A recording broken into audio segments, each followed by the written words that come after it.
daremos inicio a la conferencia inaugural de nuestra ya querida amiga Sofía Torallas Tovar, que nos acompañará durante este primer día con su exposición. Sofía Torallas Tovar es catedrática de los departamentos de Clásicas y de Lenguas y Civilizaciones del Próximo Oriente de la Universidad de Chicago, profesora afiliada a la Divinity School, miembro del Instituto Oriental y profesora afiliada del Departamento de Clásicas de la Università La Sapienza, Roma. Se doctoró en Clásicas en la Universidad Complutense de Madrid en el 1995 con la tesis El de Somnis de Filón de Alejandría. Sus principales áreas de investigación son la papirología y el Egipto greco-romano y cristiano. Desde el 2002 es la conservadora de la colección de papirología Roca Puig en la Abadía de Montserrat.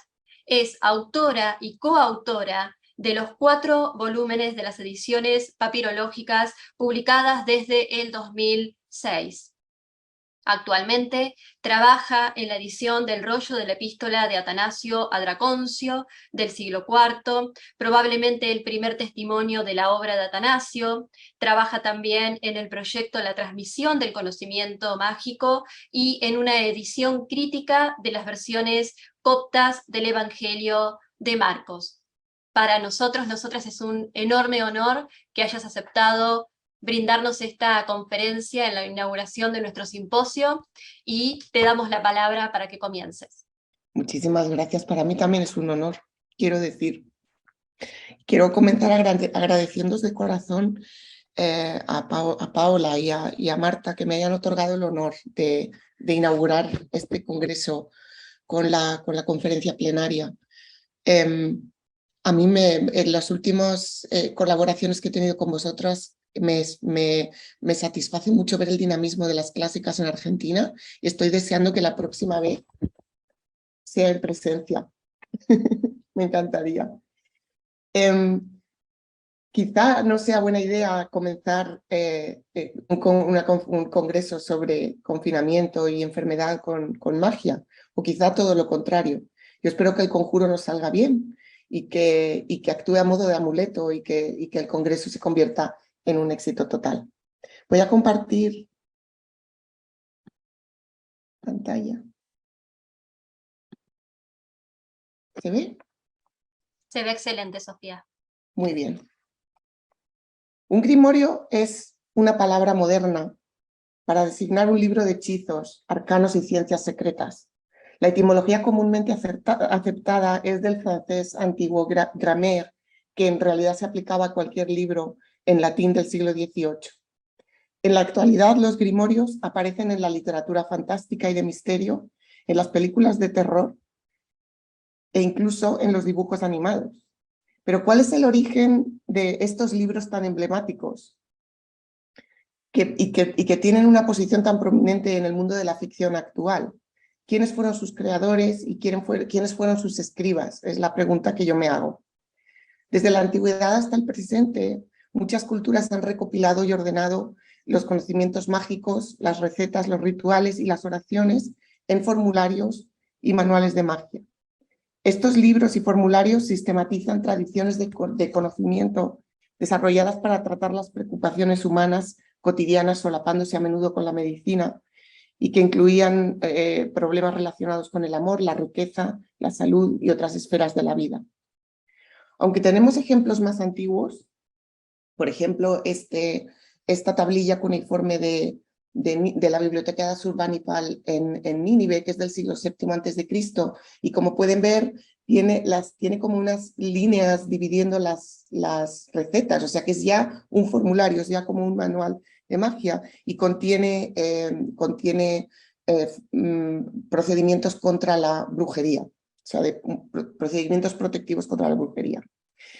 Esto es uno de los ejemplos más antiguos, pero el primer corpus amplio y coherente que tenemos de conocimientos mágicos es el que ofrecen los papiros de Egipto y lo que se conoce como papiros mágicos greco-egipcios, conservados, aquí tienen los papiritos, conservados gracias al clima árido y caluroso de los desiertos de Egipto. Les pongo esta imagen de satélite porque se ve muy claramente dónde estaban los papiros, en toda la zona amarilla, y toda la zona verde, por supuesto, el material orgánico se hizo, pero esto muestra los kilómetros de desierto que tiene Egipto y por tanto nos ha proporcionado multitud de documentos.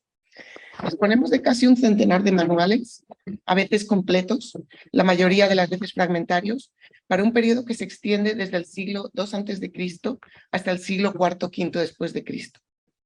Es verdad que estamos cortando artificialmente en este punto, en la antigüedad tardía, ya que el material posterior, aunque heredero de nuestro corpus, tiene un carácter marcadamente diferente. No solo textualmente es el inicio y el fortalecimiento del cristianismo, pero también los cambios materiales en la producción libraria. Estos papiros, los papiros greco-egipcios, son una fabulosa fuente de información para comprender la circulación del conocimiento mágico en la antigüedad. Es una suerte porque no tenemos mucha información sobre los primeros libros de magia y su uso en la época grecorromana a través de las referencias en los textos históricos y literarios. En el siglo II, Luciano de Samosata es una de nuestras fuentes literarias sobre manuales de magia en la antigüedad. No solo es el autor del Aprendiz de Brujo, una deliciosa historia que rescató Disney y la convirtió en un ratón, sino que además tiene un episodio satírico en El amante de las mentiras, en el Filopseudes, en que un manual mágico ocupa un lugar destacado.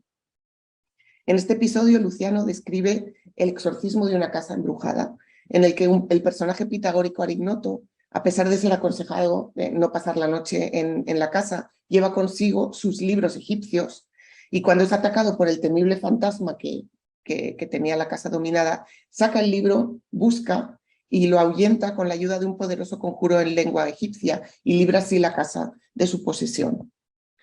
También en el siglo II, Antonio Diógenes incluyó en su novela perdida, Las maravillas más allá de Tule, un sacerdote egipcio llamado Paapis, que parece curar y envenenar a la gente de Tiro, armado con, como tenéis ahí en griego, una mochila de libros y un cofre de hierbas.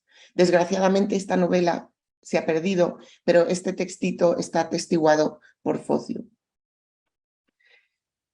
El primer libro del relato egipcio demótico de Setne Hamuas describe un misterioso libro de hechizos, escrito de la mano del propio dios Thoth y guardado en la tumba de un príncipe, del príncipe llamado Naneferkaptah. Lamentablemente, el libro en sí no se describe, pero podría ser muy parecido a esto que les pongo en la pantalla, que es GEMF 16 o PDM 14. Estaba guardado dentro de varias cajas de hierro, cobre y madera y custodiado por una serpiente eterna. Su contenido era aparentemente solo 2 hechizos. Uno para encantar a todo el universo y entender el lenguaje de pájaros y peces, y otro para ver una teofanía de Ra y la Eneada. Realmente no se corresponde en su contenido textual con los manuales reales atestiguados en los papiros, como por ejemplo contemporáneos con esta narración de Setne, son precisamente este manual GEMF 16 o PDM 14 o GEMF 15 PDM 12. Otras alusiones a la magia en el periodo anterior al siglo IV no mencionan específicamente libros de magia o descripciones de los mismos, excepto en las referencias a la quema de libros, como en los Hechos de los Apóstoles, o en los que algunos cristianos de Éfeso renunciaron a sus prácticas mágicas en el siglo I o II de nuestra era y reunieron sus libros y los quemaron. Y luego especifican que eran libros que valían 50.000 piezas de plata. Por lo menos aquí tenemos una importante información sobre su precio, que podría ser exagerado, pero es una pieza de una información material interesante. Sin embargo, hay muchas alusiones a manuales de magia en textos posteriores, la mayoría de ellas generadas por los cambios en el derecho romano. En la Sententia Pauli, una reelaboración de la Lex Cornelia, nos enteramos por primera vez de que aquellos que simplemente conocen el ars magica serán condenados a muerte, junto con los adivinos. Los manuales de magia están prohibidos y sus propietarios proscritos. Estas leyes crearon un clima de temor que se refleja en las noticias que nos da Amiano Marcelino en el siglo IV, según las cuales los hombres ricos de las zonas de Oriente quemaron todas sus bibliotecas para escapar de las sospechas de tener libros mágicos o libros prohibidos en general. Estas referencias sugieren, por supuesto, que tales libros estaban disponibles en los mercados de libros y en las bibliotecas, iba a decir discotecas, en las bibliotecas, y tal vez su ubicuidad los deja sin mencionar antes del siglo IV. Los textos del siglo IV nos permiten conocer la producción de estos libros. Amiano nos narra la historia del hijo de un antiguo prefecto romano que fue ejecutado por escribir un libro de artes nocivas o perniciosas, Noxiarum Artium. Y Juan Crisóstomo, en las Actas de los Apóstoles, recuerda que de niño, en la Antioquía del siglo IV, había visto como un amigo descubría un códice flotando en el río que contenía recetas mágicas. Esta anécdota sugiere que en Antioquía se copiaban manuales mágicos a pesar de la prohibición. El hecho de que estas acusaciones y detenciones continúen sin cesar en tiempos del cristianismo implica la continuidad del uso de tales libros. Cuando el famoso mago Cipriano se convirtió al cristianismo, quemó su biblioteca, incluyendo los libros de magia, públicamente. Obtenemos más detalles interesantes en una geografía siríaca, conservada en siríaco del siglo V, la vida de Severo de Antioquía, de Zacarías Escolástico, que describe a un grupo de estudiantes de Derecho en Beirut que habían adquirido una gran reputación por su práctica de la magia. Su líder era un estudiante llamado Juan el Tintorero, oriundo de la Tebas egipcia, que escondía sus libros de magia bajo la silla. Libros que, según se nos dice, contenían dibujos de démones, nómina barbárica y promesas impías e incumplibles. Pero no era el único, al menos otros 4 estudiantes del círculo, Jorge de Tesalónica, Crisaores de Trales, Asclepiodoto de Heliópolis y un estudiante armenio más cuyo nombre no se expresa, acopiaban libros de magia de todas partes y los compartían entre ellos. Esto es cita. Los libros reunidos de todas partes por estudiantes de ciudades de todo el Imperio Oriental sugieren un tráfico interregional de formularios mágicos. Estas fuentes históricas solo nos proporcionan las referencias escasas y fragmentarias a los manuales mágicos, pero afortunadamente contamos con el testimonio mucho más generoso de los propios papiros mágicos greco-egipcios. El enorme corpus de textos mágicos, manuscritos escritos en papiro, pergamino, papel, ostraca, madera y otros materiales, da fe de prácticas religiosas privadas destinadas a resolver todo tipo de necesidades y calamidades cotidianas. Como piezas vitales de la religión vernácula, no solo proporcionan una rica información sobre las experiencias de los individuos comunes, sino que también atestiguan las transiciones de la religión tradicional egipcia al cristianismo y posteriormente al islam, la difusión e interacción de las diferentes formas de cristianismo y las concepciones de los mundos humano y divino.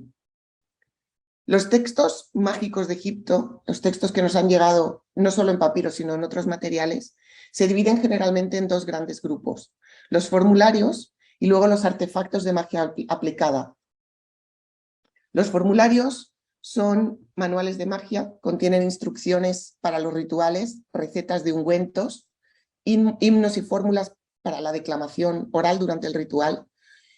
Uno de los signos inequívocos de los formularios es que no llevan los nombres personales de las personas implicadas, sino que llevan un signo que sería como los puntos suspensivos sobre los que hay que escribir los nombres de nuestros formularios, y que es un signo marcador de nombre genérico, el que en griego sería deina, en demótico sería men, que es donde se debe insertar el nombre del cliente o de la víctima.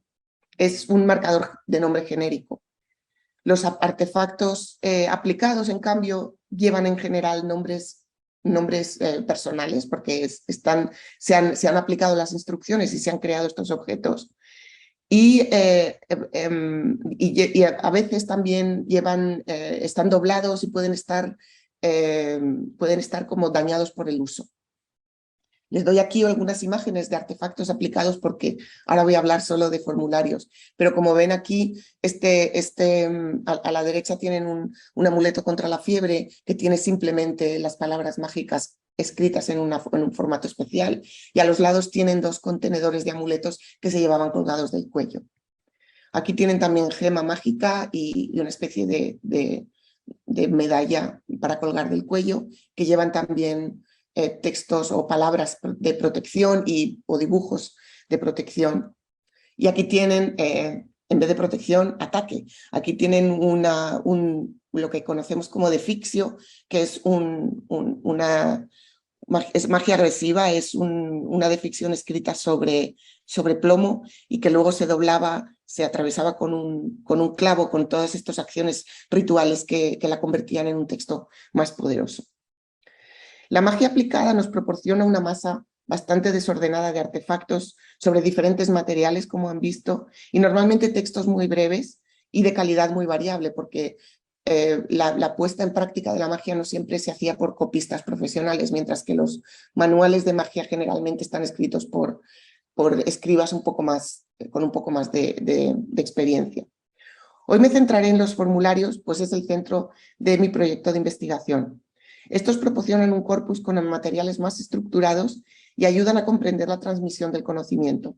Mientras que los textos aplicados suelen ser breves, formulaicos, los manuales mágicos incluyen más detalles sobre el propio ritual en el que se han producido los textos aplicados y contienen instrucciones concretas y referencias a los actos orales que normalmente se nos han perdido, claro. Presentan simultáneamente en el mismo texto instrucciones, recetas y listas de ingredientes, fórmulas, himnos y oraciones, palabras poderosas, voces mágicas para ser pronunciadas durante un ritual y también dibujos y bocetos para la producción de los artefactos rituales. El abanico de textos es amplio e interesante, tanto desde el punto de vista lingüístico. Nos encontramos en el Egipto grecorromano un contacto de lenguas entre el griego y el egipcio, y también desde el punto de vista de producción libraria. Aquí les pongo algunos de los contenidos. Tienen prácticas iniciáticas para iniciar al mago, con sometimiento de demones para estar al servicio del mago, prácticas mánticas de diferente tipo con visiones directas de Dios o con adivinación con métodos alternativos, utilizando, por ejemplo, un cacharro de agua o diferentes otros tipos de adivinación. Y luego tenemos prácticas iatromágicas, curativas y preventivas, amuletos, etcétera. Prácticas para obtener bienes externos como victoria, belleza y suerte. Prácticas de sometimiento, que son las famosas deficciones amorosas, que son muy agresivas, que cualquiera diría que hay amor en esas prácticas. Y luego otro tipo de recetas lúdicas, ilusionismo, o sea que tenemos varios niveles de magia en estos manuales. El reciente estudio combinado del contenido, de estos contenidos textuales y el continente, los libros mágicos, ha ofrecido un considerable avance en el conocimiento de la magia antigua. Hoy hablaré precisamente del estudio de la materialidad y de cuánta información nos aporta estudiar los textos insertos en su vehículo material, es decir, el estudio de los manuales de magia como libros, dentro de una tradición y un contexto de producción libraria general, no exclusivamente de magia contemporánea. Como libros, como digo, se pueden estudiar desde dos puntos de vista. Uno que lleva haciéndose desde hace mucho tiempo es a través de su contenido textual en conjunto y por otra su dimensión material. Los manuales de magia contienen, como he dicho, todo tipo de procedimientos, incluyendo todo tipo de técnicas magias, las que acabo de mencionar. La combinación de estos contenidos, que como ven son muy diversos, dentro de los mismos manuales, ayuda a comprender la concepción que tenían de la magia los habitantes de Egipto y los que copiaron estos libros. El mero hecho de que aparezcan prácticas curativas junto a procedimientos agresivos dentro de un mismo libro sugiere que se consideraban partes de un género común y se consideraban de igual importancia y merecían ser copiados en un manual al mismo tiempo. De igual modo, la presencia más o menos frecuente de ciertos procedimientos y su evolución cronológica nos indica cuáles eran las tendencias de cada época. Por ejemplo, hay una mayor incidencia de instrucciones para prácticas de protección y amuletos en la antigüedad tardía, quizá por la llegada del cristianismo.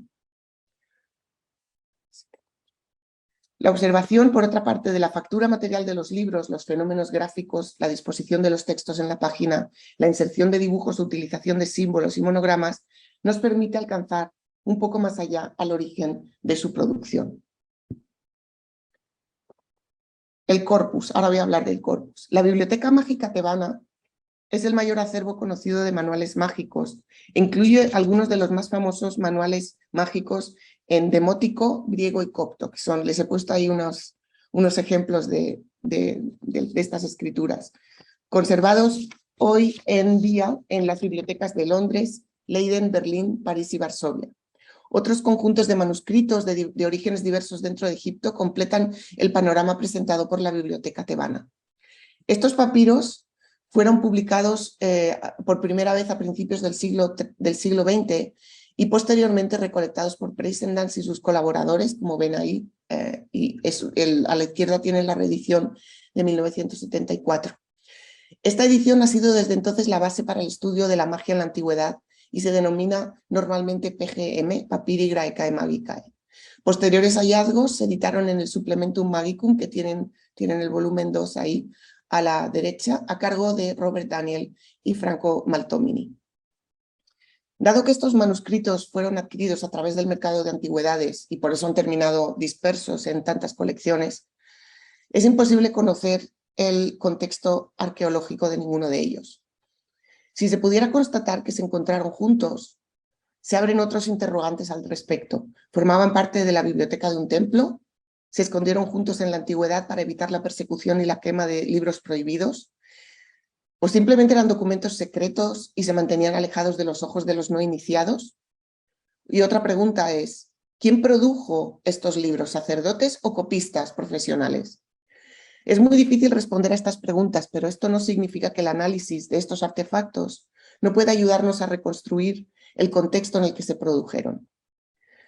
Me gustaría describir el método que mis colegas y yo hemos desarrollado para aplicarlo a este estudio de la transmisión de la magia y a la edición de todo el corpus de manuales de magia greco-egipcios. Este proyecto, Transmisión del Conocimiento, financiado por el Neubauer Collegium de la Universidad de Chicago, pretende, uno de los primeros objetivos que tenía era la reedición de 88 formularios mágicos con un estudio textual, escriptorio y material completo. El primer volumen apareció en abril de este año, en 2022, como un volumen de California Classical Studies y contiene 53 formularios. Los siguientes, que empiezan del siglo III hasta el siglo V, estamos en ello y probablemente se publicará a finales del año 23.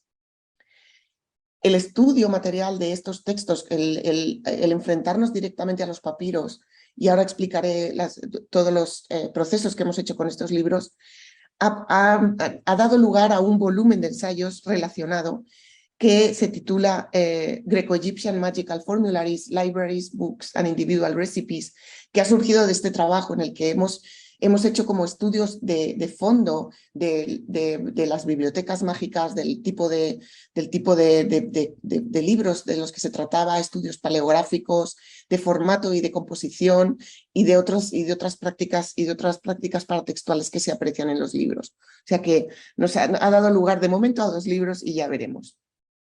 Este es nuestro método a golpe de vista. El texto, que es lo que fundamentalmente se estudiaba y se extraía de los documentos, tiene además tiene el interés de la lingüística, que es una cosa que no se había apreciado antes. Estamos en un espacio bilingüe grecorromano y en cambio, por ejemplo, para dar una idea de cuál es el problema lingüístico de las anteriores ediciones, el demótico no se incluía, se editaba solo el texto griego contenido en los manuales bilingües, y eso no permite ver el conjunto de los manuales, la práctica escriptoria, el formato, la materialidad y finalmente todas las conclusiones que se pueden sacar sobre el contexto. Los formularios mágicos son producto de la tradición textual. Se copian en libros, ahora veremos los formatos que utilizan y los tipos de escritura. Se copian en libros, pero a diferencia de los textos literarios, su unidad como conjunto literario es producto de la combinación y alteración sujetas a la intervención del escriba. Mientras que no podemos tratar estos libros como literarios puramente, tampoco son textos sincrónicos como serían los textos documentales que nos han llegado de Egipto, no son como contratos o como cartas personales, tienen un componente importante literario. Suponemos que estos manuales recopilaban textos de diferentes tradiciones y apógrafos. Podrían haber sido copiados íntegramente de una colección existente en un manuscrito apógrafo, pero también contamos con que los escribas podían presentar una creatividad por la cual combinaban diferentes recetas extraídas de distintos manuscritos que tenían a mano, en función de las necesidades de un cliente o de sus propios intereses, porque hay muchos manuales que se consideran copias privadas. ¿Cómo podemos reconstruir este proceso de copia y cuáles son los elementos que tenemos para entender cómo los escribas reunían este material? Un texto en el proceso de copia puede trasladar las peculiaridades de su apógrafo textuales y lingüísticas. En consecuencia, los resultados del análisis combinan necesariamente diferentes estratos cronológicos. Esto también es una práctica común al estudiar manuscritos medievales en los que las corrupciones que se van copiando sirven para establecerlas. En este caso no tenemos tanto material, o sea que es más difícil, pero es un trabajo parecido. El análisis escriptorio de los textos mágicos incluye tanto rasgos que los textos mágicos tienen en común con los textos literarios, como los que tienen como propias marcas específicas de los textos mágicos. Entre los primeros les pongo ahí los parágrafos, que son esas líneas que separan párrafos, pues son líneas, son pequeñas líneas, ahora mostraré algunos ejemplos. Los monogramas, que son palabras que están reducidas, como por ejemplo hora, la palabra hora en griego, que se escribe con una omega y una rho. Y las abreviaturas, que son muy características de los textos documentales. Para las características típicas de los textos mágicos les pongo una imagen del gran papiro mágico de Oslo, que tiene casi todos los ejemplos que pongo. Tiene palabras mágicas que tienen ahí abajo, dibujos, como ven, símbolos que tienen alrededor del monstruo que ven ahí, y los caracteres, que son estos que ven en las dos columnas verticales, que son un tipo específico de símbolo mágico con estas bolitas y que ha tenido una vida centenaria, porque lo encontramos en manuscritos hasta el siglo XIX. ¿Cómo podemos utilizar estas características especiales paratextuales para reconstruir el proceso de copia?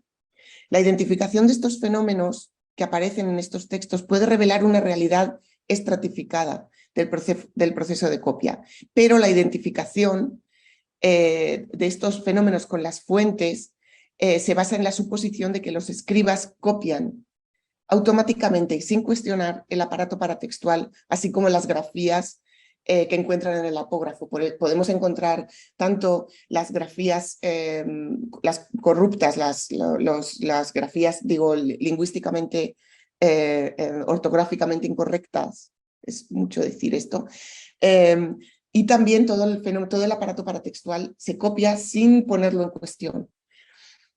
De tal manera, las formas de abreviar, los monogramas, la puntuación, la distribución y división de las palabras, son fenómenos que acompañan al texto y que de manera inconsciente el escriba incluye sin armonizar. Cuando copia de diferentes fuentes, no armoniza, o sea, no dice, ahora voy a copiar esto siempre igual, sino que simplemente copia.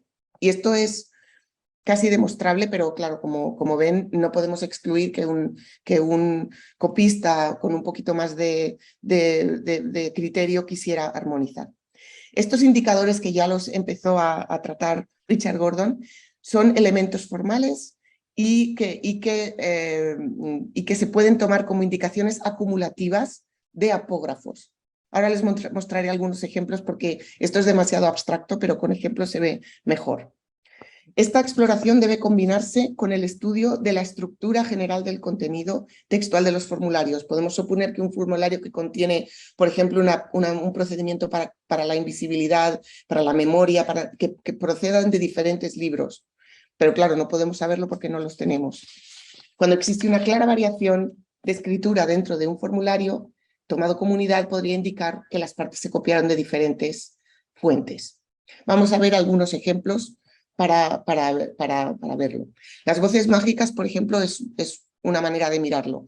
Las voces mágicas aparecieron ya en el siglo II en los formularios y son voces bárbaras, o sea, que tienen como el abracadabra, que las hay de muchos tipos, muchas son de origen egipcio, otras incluso se puede detectar un origen latino, hebreo.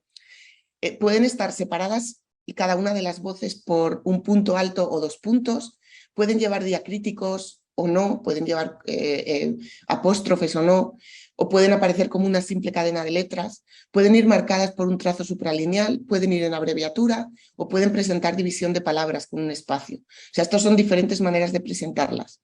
Aquí tienen, por ejemplo, una cadena de letras sin ningún tipo de división y sin ninguna marca, sin diacríticos de ningún tipo. Aquí tienen la marca supralineal, como ven, no las voy a pronunciar, no sea que nos vaya mal. Aquí tienen abreviatura de las voces más conocidas, por ejemplo, aquí tienen Habla, que aparece abreviada, o Akramahamari, que eran voces muy conocidas y muy usadas, aquí aparecen con esa marca así vertical de abreviatura. Por ejemplo, otro de los aspectos es el uso de nómina sacra que aparecen en un momento dado. Ahí tienen ceón, anthropos y ceón en genitivo del plural. Y luego tienen también las repeticiones. Muy típico de los procedimientos mágicos es añadir al final esta expresión ya, ahora, rápido, rápido, ¿no? Que aparece muy al final. Y podía escribirse tanto como lo ven ahí, ya, rápido, rápido, completo, o con una B, que significa 2, o sea, ede 2 veces, tají 2 veces, o simplemente con 2 rayas, o sea que hay varias maneras de representarlo. Si dentro del mismo manual, como es el caso, aquí ven que es PGM8, aparecen 2 maneras, podemos suponer que este texto de PGM8 se copió de 2 fuentes diferentes. Símbolos y abreviaturas, ahora les diré, hay una serie de símbolos y abreviaturas típicos que, por ejemplo, para ónoma, y aquí les doy abreviaturas, monogramas y símbolos que son muy característicos, como los símbolos para el sol y la luna, para ónoma y onómata, y luego todas las abreviaturas graphetite, para Smirne, que se utilizaba mucho la tinta de mirra, y se utilizaban estas. El hecho de que aparezcan variantes sobre estas también puede indicar que nos encontramos con fuentes diferentes, porque esto es como un set básico, pero había más variación. Otra de las maneras es, como les decía aquí, yo no sé si se ve bien, pero he marcado en cuadritos verdes los parágrafos, que son las líneas que separan los párrafos, o sea, los procedimientos mágicos diferentes, y luego lo que he subrayado en rojo son títulos. Como ven, no todos llevan título. Eso quizá puede significar que el apógrafo tenía título o no tenía título y el copista lo copió simplemente sin añadir un título cuando no lo tenía. Y aquí ven cómo estas son las partes en las que se compone el libro mágico, esto es PGM1, y nos encontramos con que probablemente los colores indican los apógrafos que se han utilizado, porque hay una coincidencia de elementos paratextuales y también lingüísticos. Y aquí les pongo PGM8, que les enseñé hace un momento, que tiene solo una separación, que no se ve. ¿Ven mi cursor? Aquí está la separación, hay solo 2 procedimientos, pero probablemente estaban compuestos de diferentes apógrafos. Ahora veamos, dejemos la parte de lo que es el texto y el paratexto y centrémonos en el material y en qué nos puede aportar el material. En los últimos años se ha despertado un mayor interés en la materialidad en los estudios de la antigüedad, quizá porque tenemos mejor acceso a los artefactos y a los papiros en concreto, o porque la técnica de la imagen es mucho mejor. y también porque hay una conciencia mucho mayor de la pertenencia de los artefactos a su entorno arqueológico. Y eso ha traído también todas estas cuestiones éticas de si trabajar con artefactos antiguos o no, dependiendo de si vienen del mercado negro de antigüedades o si vienen o si han sido excavados de manera legal. Los estudios materiales de los objetos antiguos también están profundamente entrelazados con los textuales. O sea, parece que la mayoría de los manuales mágicos de los que voy a hablar, los que he estado hablando también, se produjeron con técnicas muy similares a las utilizadas para producir otro tipo de literatura. Ejemplos, les voy a traer algún ejemplo para que vean cómo, si no consideramos los libros mágicos como libros arcanos y especiales, de repente se abre una situación diferente, un contexto diferente del tipo de escribas que los pudieron escribir. Aquí tienen en su pantalla a la izquierda PGM5, que es un códice del siglo IV que contiene, entre otras cosas, procedimientos para identificar ladrones y recuperar los bienes robados. O sea que es plenamente mágico, o sea, es un contenido. Y como ven, les he puesto precisamente esta página que tiene este dibujo tan característico de los textos mágicos. Y lo he puesto en comparación con un manuscrito bíblico contemporáneo. Siglo IV es el Hana Codex, que contiene los evangelios de Lucas y Mateo. Como ven, se han utilizado las mismas técnicas de encuadernación porque es un manuscrito más alto que ancho, las dimensiones son muy parecidas, el tipo de escritura también esta ojival inclinada es muy típica de esta época. Entonces, el mismo copista que produjo el manuscrito bíblico pudo haber producido también el manuscrito mágico, o simplemente tienen una formación que tiene el mismo origen. Como he mostrado antes, tenemos una información muy escasa y fragmentaria en la literatura antigua sobre los manuales de magia. En general apenas los describen como algo particular. Solo hay un ejemplo que, bueno, aquí les quiero mostrar, estos son todos los códices de la biblioteca tebana, para que vean que todos tienen ese formato. Es como si nosotros tenemos 17 por 24 para los libros típicos, hacían lo mismo, son libros que tienen en torno a 30 centímetros, 27 a 30 centímetros de alto, y las proporciones normalmente son muy parecidas. Creo que tengo aquí, y un ejemplo más de los tipos de escritura. Tienen aquí un manual de alquimia, el texto mágico de Hana y el texto bíblico del códice Hana que está en el Vaticano y el PGM5 para que vean cómo es un tipo de escritura típica del siglo IV y que todos los tres copistas tienen la misma formación. Como les decía, ¿no? Tenemos información muy escasa y tenemos, por ejemplo, este es el único ejemplo en el que se describe un poco, dice varias imágenes, lo he mostrado antes, varias imágenes de demonios malignos, nombres bárbaros y promesas arrogantes y perjudiciales. Y esto, cuando se pone en comparación con los libros de magia que tenemos, esto es otra imagen del papiro mágico de Oslo, como ven, tienen las palabras mágicas, las promesas incumplibles son todas las recetas que prometen conseguir cosas para el practicante y tienen ahí los dibujos de demonios malignos. Son bastante increíbles, ¿no? También el texto de Crisóstomo, del que he hablado antes, que vio cómo se encontraba en el siglo IV en Antioquía, un libro flotando sin su encuadernación, indica que se trataba de un códice. O sea que tenemos estas pequeñas referencias en la literatura pero es muy difícil sacar conclusiones.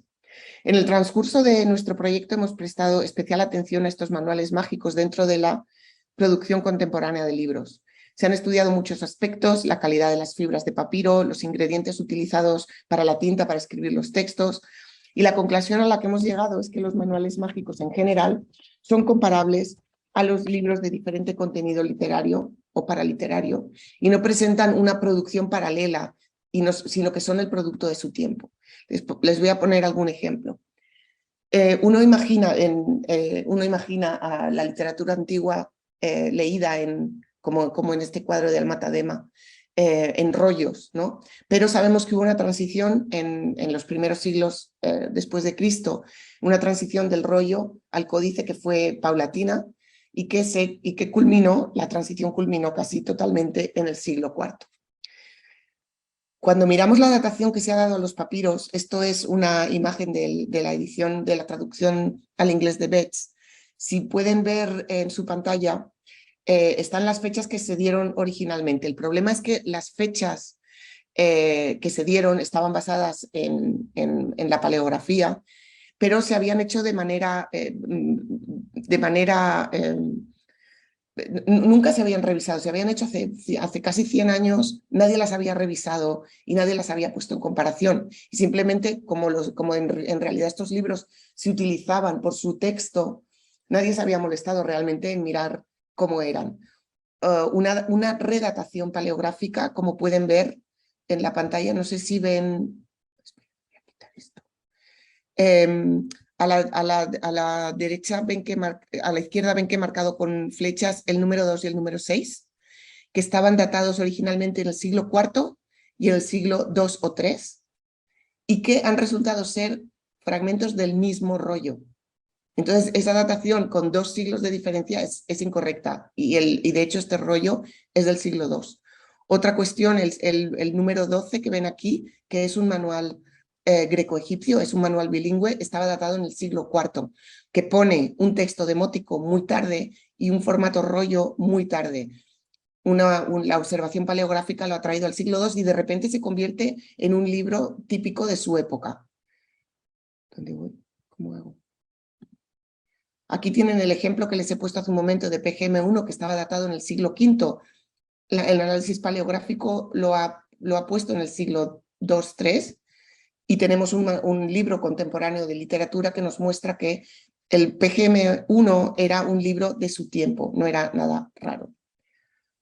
Aquí les muestro el PGM12 para que lo vean un poco más de cerca. Este es el que estaba datado en el siglo IV y que es un manual bilingüe. Al hacer esto, al hacer una redactación, tenemos este gráfico muestra, este gráfico incluye textos mágicos hasta el siglo XII, pero si se fijan en la parte central, en la parte de los siglos II al IV, se ve que el códice experimenta una subida en el siglo IV, como los libros literarios normales, y el rollo experimenta una subida en el siglo II y luego decae, para dar lugar a la subida esto es el panorama que encontramos para la literatura normal, la literatura regularmente literaria.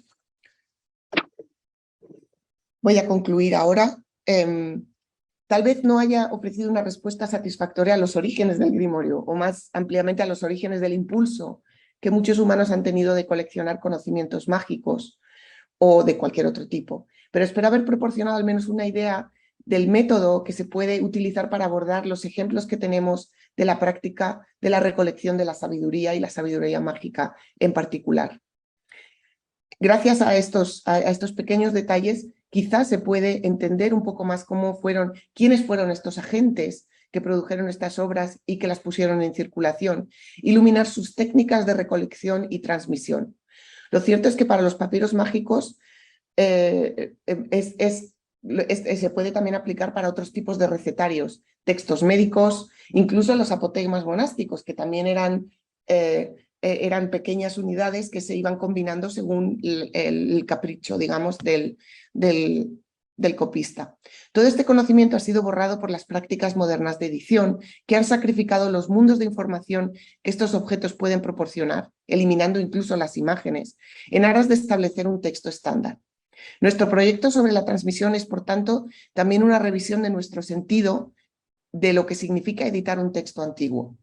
Y no es una cuestión de poca importancia. El diablo está en los detalles. Una comprensión holística de la práctica del escriba en todos sus aspectos requiere que demos sentido a muchas elecciones que toma el escriba, que van desde qué materiales ha utilizado, tintas y papiros, qué formato ha elegido utilizar, códice, rollo o rótulus, las técnicas aplicadas, escritura profesional, dibujos, dispositivos de la escritura, la lengua elegida, egipcio, griego y textos y su patrimonio. Abordar estas opciones requiere muchas formas diferentes de conocimiento especializado, pero espero haberles convencido de que la aplicación de estos conocimientos puede producir conclusiones generales de importancia para nuestra comprensión de la formación, transmisión y uso del conocimiento en el mundo antiguo. Muchas gracias. Muchísimas gracias, Sofía. ¿Qué decirte? Me encantó, me encantó. Son temas siempre apasionantes. La magia que conocemos relativamente en nuestra época moderna, más cercana, entendida ahora desde tu perspectiva grecorromana antigua, tardoantigua, sinceramente me ha resultado apasionante. Debe ser muy Gracias. apasionante trabajar con este tipo de materiales y descubrir cuáles eran aquellas fórmulas y su implementación. Bien, ha sido sinceramente sumamente agradable Muchas gracias. escucharte y ver cada imagen. Bien, yo podría hacerte algunas preguntas, pero estoy oficiando más que nada de coordinadora, porque se me despertaron 1.000.000 de preguntas mientras estaba escuchándote. Sin embargo, vamos a ver si tenemos alguna pregunta en el chat. Acá en el Zoom somos pocas, pero tenemos, según me informaron, 200 personas o un poco más, un poco menos, en YouTube. Madre mía. Claro, claro, te están escuchando, es así. Ay, Entonces, quizás quienes estén ahora o desde YouTube nos puedan acercar alguna pregunta para hacerle a Sofía. En el mientras tanto, mientras esperamos esta posibilidad y alguien se anima a preguntar, que, bueno, sabemos de tu prestigio, no es fácil hacerte preguntas a vos con todo el conocimiento bueno. que tenés, pensaba varias cuestiones, ¿verdad?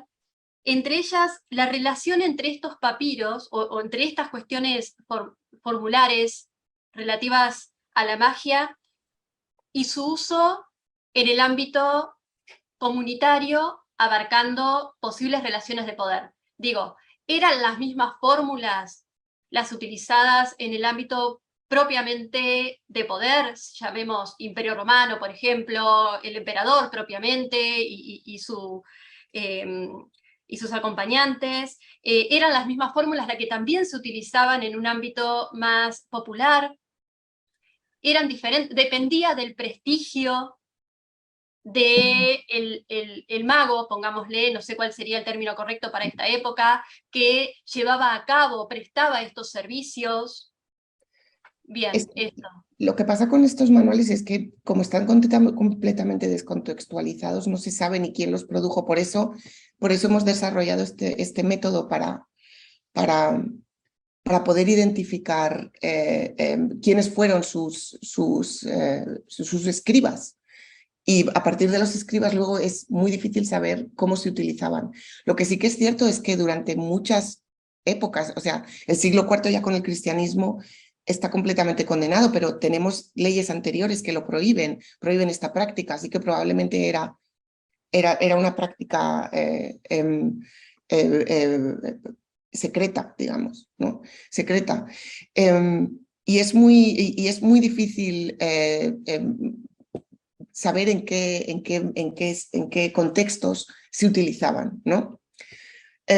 Por otra parte, sí que hay referencias a personajes, hay referencias a reyes, a faraones, o sea que sí que se utilizan un poco estas referencias para darle un poco de valor y darle un poco de autoridad a los textos. No solo, por ejemplo, se utilizan autores conocidos de la literatura, sino también se hacen referencias a un rey o un faraón para dar un poco de autoridad al texto, digamos. Lo que pasa es que yo soy muy pesimista en la de poder reconstruir quiénes eran y quiénes usaron esos libros, porque francamente es muy difícil saber. Hay algunos que dan la impresión de ser de uso privado, porque tienen más juegos lúdicos o juegos de adivinación que parecen más típicos de un simposio. Otros tienen, por ejemplo, el que he enseñado PGM5, que tiene como una serie de procedimientos para descubrir a un ladrón.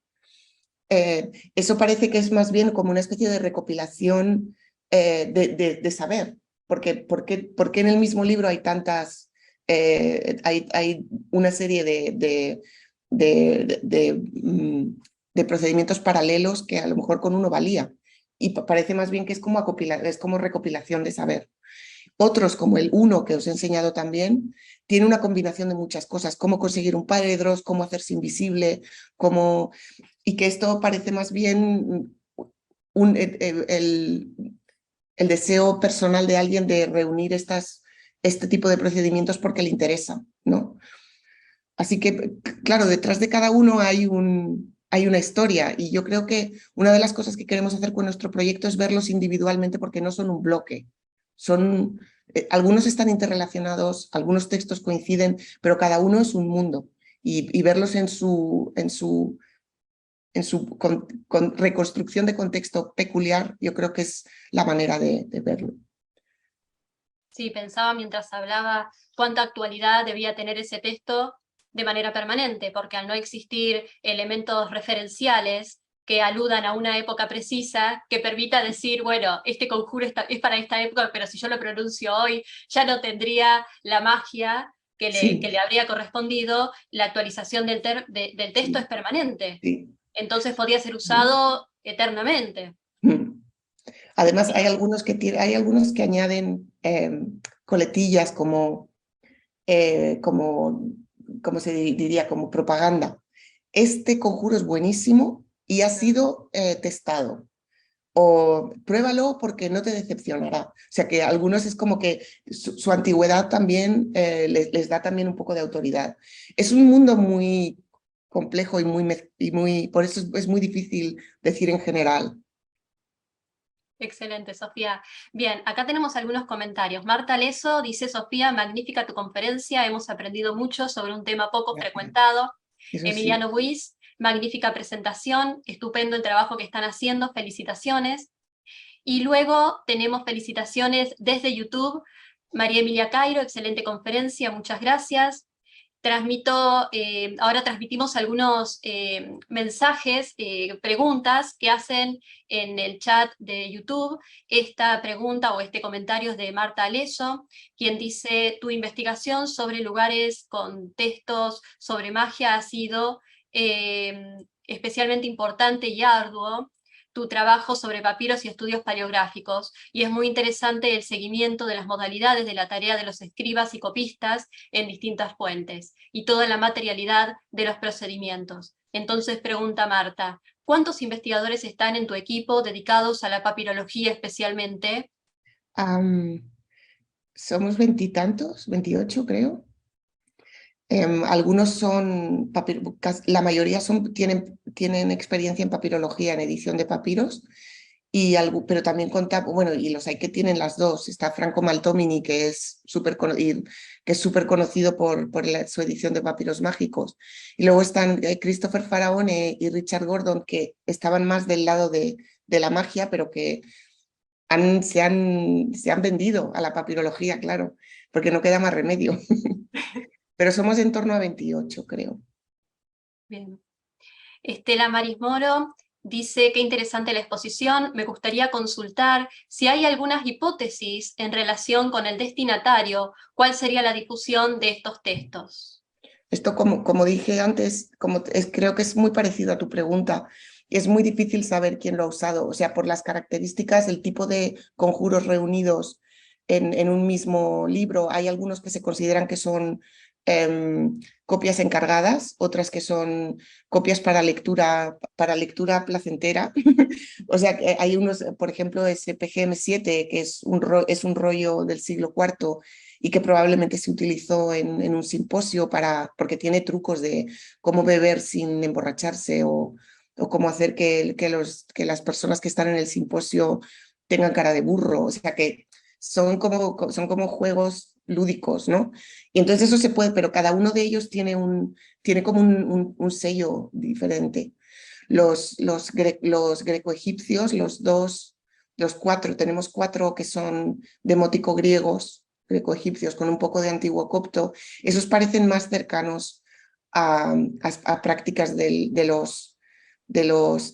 templo, de los templos egipcios que todavía sobrevivían, porque porque contienen contienen textos literarios por el otro lado y que están muy relacionados con el templo. Así que cada cual tiene su propia vida, digamos. Excelente. Raquel Martín. Ay, Raquel. Claro. Raquel es una de... Enhorabuena por la conferencia. Julieta Fernández González, excelente exposición, muy apasionante, muchas gracias. María Elisa Sala, muchas gracias, muy interesante. Steven Valencia Marín, felicitaciones, interesante exposición. Eliana Dunrau, muchas gracias. María Delia Wiesel, excelente transmisión. Marcela Coria, muy interesante, gracias. Como ves, has tenido un éxito enorme. Bien. Patricia Zapata, muchas gracias, coincido con María Delia, excelente transmisión. Julieta Fernández González, excelente exposición, muy apasionante, muchas gracias, esto creo que lo habíamos leído. Giseli, felicitaciones, muy interesante, gracias. Lidia Gambón, excelente conferencia, muchas gracias. Mariana Franco, bueno, siguen las felicitaciones, ha sido sumamente interesante. Alejandra Liñán, también excelente conferencia. Aquí Steven Valencia Marín. Quisiera que profundizara un poco más en la procedencia y sentido de Grimorio. O existen términos de procedencia antigua con los cuales se refiere a dichos textos mágicos. Saludos desde Colombia. Y con esta pregunta finalizamos muy bien, ya el espacio de discusión. Grimorio lo he puesto un poco por el ejemplo, por traer al mundo moderno los mismos libros de magia que existían en la antigüedad, algunos hay coincidencias bastante notables entre los antiguos libros de magia que no tenían un nombre concreto. Se llaman, los que los querían quemar los llamaban libros malignos y los otros no hay un término concreto antiguo. Y grimorio simplemente es un término que es del siglo XVIII que se utilizaba para libros, es el francés grammaire, entonces era para libros latinos, entonces como un libro en latín en cierto modo, en cierto momento empezó a considerarse un libro arcano porque la gente ya no sabía latín, se utilizó grimorio para libros de magia, pero era simplemente para empezar un poco con el pie en el siglo XXI, y ir atrás, pero no hay un término concreto. De hecho, nosotros les llamamos ahora formularios, a esto le llamamos formularies, le llamamos formularios de magia, también se les puede llamar manuales, y es un poco una terminología que no está establecida. Y con esto os doy las gracias otra vez, Marta y Paula, es un placer pasar tiempo con vosotras online y espero que pronto nos podamos ver cara a cara. Sofía, sumamente encantadas de haberte tenido, que seas quien haya inaugurado nuestro simposio. Estamos más que agradecidas, ha sido excelente esta inauguración y esperemos vernos virtualmente o presencialmente pronto otra vez para poder seguir disfrutando de tu enorme conocimiento. Y yo del vuestro, que hacéis cosas estupendas. Y te deseamos sumo éxito con esta publicación, que ya dan ganas de tener materialmente el libro en mano para poder disfrutarla. Es un gran libro. Es gordísimo. ¿Ah, sí? Sí, es gordísimo. Bien, bien. Entonces nos despedimos por acá, Sofía. Otra vez gracias y aplausos virtuales por tu maravillosa exposición. Hasta pronto, Sofía.